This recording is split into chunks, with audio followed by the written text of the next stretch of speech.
les Noirs sont plus racistes. Tu le nourris, demain il te tue. Dès qu'il y en a un qui monte, les autres s'accrochent à lui pour le faire descendre.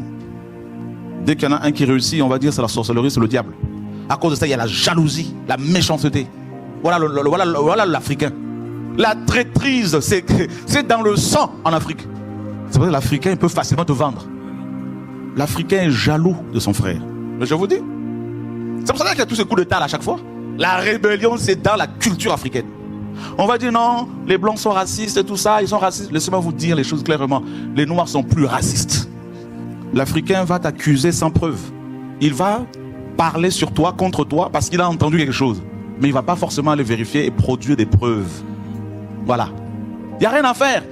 Il y en a un qui a ouvert une boutique exotique, il y en a un autre qui a copié. Vous voyez, non?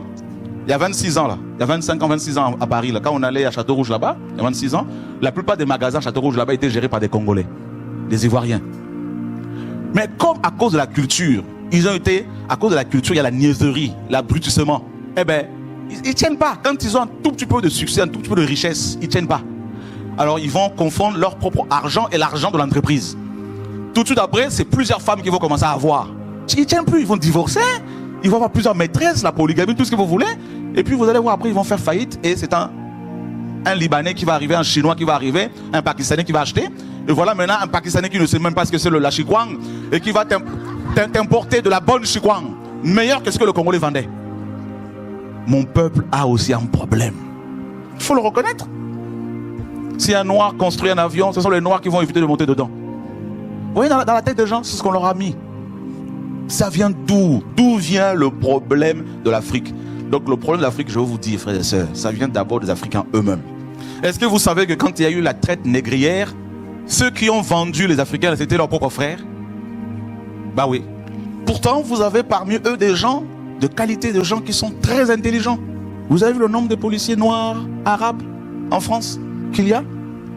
Mais vous allez en Afrique, vous allez voir, quand un Africain est au pouvoir, quand il est du Nord, c'est que les gens du Nord qui sont autour de lui. Il n'y a rien à faire. Un Africain qui va s'habiller en boubou, on dit non, c'est pas bon, il faut costard et cravate. Donc, du coup, ça va loin, hein, ce que je vous dis là. Écoutez bien, frère, c'est une question, il faut que je creuse encore. Des gens qui s'habillent en boubou parce qu'il fait chaud. Boubou, c'est large, tu vois, il y a l'air qui rentre, tout ça, ça te. Voilà, ça te rafraîchit, ça te. Et on arrive avec la colonisation, on dit non, il faut costard et cravate. Les gars, il fait 40 degrés, et ça rentre. Tous les gars politiques, tous les hommes politiques, costard et cravate. Les gens ont honte maintenant de s'habiller comme leurs ancêtres. Vous allez en Chine, la constitution chinoise est en mandarin, sur la langue. En France, en français. En anglais, en anglais. Vous allez au Congo, il faut que ce soit en lingala. Mais on met en français. Beaucoup de gens ne parlent pas français. Comment vous voulez qu'ils comprennent quoi? Vous voulez qu'ils ne comprennent pas là-dedans là? Vous allez en Côte d'Ivoire, la même chose. Au Gabon, la même chose. Or, l'identité d'un peuple est aussi liée à sa langue. Ils ont honte de parler leur langue. Vous avez des Antillais qui ne veulent pas que leurs enfants apprennent le créole. Vous voyez le complexe d'infériorité? Ça fait partie du déracinement. Quelqu'un d'autre s'appelait Boubacar. Parce qu'on a pris au Sénégal. On l'amène au Brésil. Pour travailler tout ce qui est dans les champs de coton, tout ça. Donc monsieur Boubacar n'est plus Boubacar. On lui donne monsieur, comment dire, João. João, je sais pas, Sébastien. Bon, João, Sébastien donne naissance aux enfants qui deviennent tous des Sébastien. Et on lui enseigne l'histoire des colons. Maintenant, le jour où il va croiser un Africain, il va dire, c'est un Africain.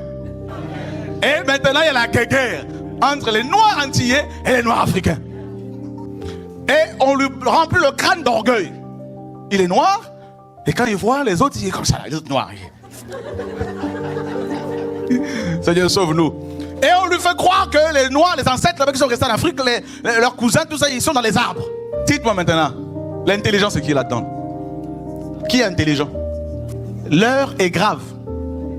Maintenant, beaucoup vont commencer à accuser le Seigneur. Non, mais vous savez, le problème de l'Afrique, c'est Jésus. Non.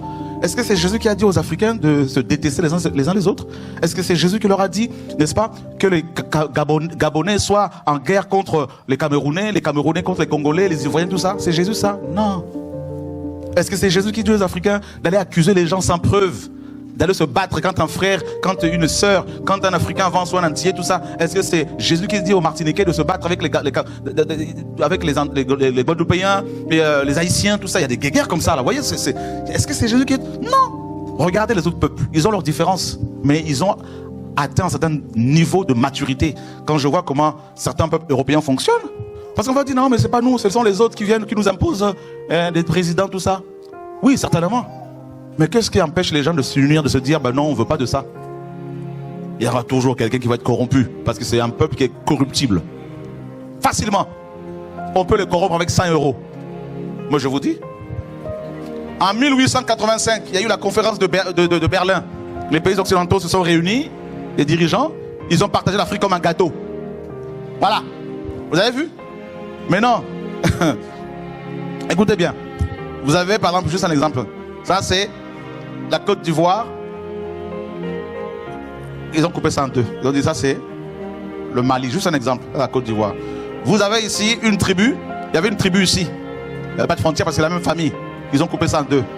Donc du coup, cette partie-là devient malienne, cette autre ivoirienne. Maintenant, on met les frontières ici des soldats qui disent vous passez pas. Ils parlent la même langue.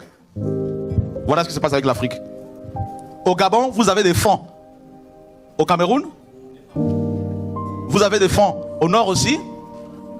Au nord du Gabon, vous voyez, c'est des frontières. Donc, en Guinée, il y en a. Au Gabon, il y en a. Au Cameroun, il y en a. Au Congo-Brazza aussi, une partie, il y en a. C'est le même pays. Vous voyez, il y a tout ça. Donc, du coup, les Africains, à cause des frontières là, inventées, ils se font maintenant la guerre entre eux. Vous voyez? Ils se tuent entre frères, ils ne savent même pas. Mais quand on remonte dans l'arbre généalogique, c'est le même homme qui a donné naissance à tous ces enfants-là. Vous ne ferez pas les Juifs, les Lévites, se faire la guerre entre eux. Combien de nos frères africains que vous connaissez qui sont en Occident, qui ne sont jamais à l'heure, qui auraient pu bénéficier de la ponctualité ici, de l'éducation ici, par rapport à la ponctualité. Mais vous leur dites, vous leur donnez rendez-vous 10h, ils viennent à 14h. Quand c'est de mariage africain ou arabe, je ne sais pas, vous allez voir. Quand on dit c'est 18h, même parfois les maires français, dans les mairies, les autorités, parfois se plaignent. Marié à 14h, les mariés arrivent 1 heure après.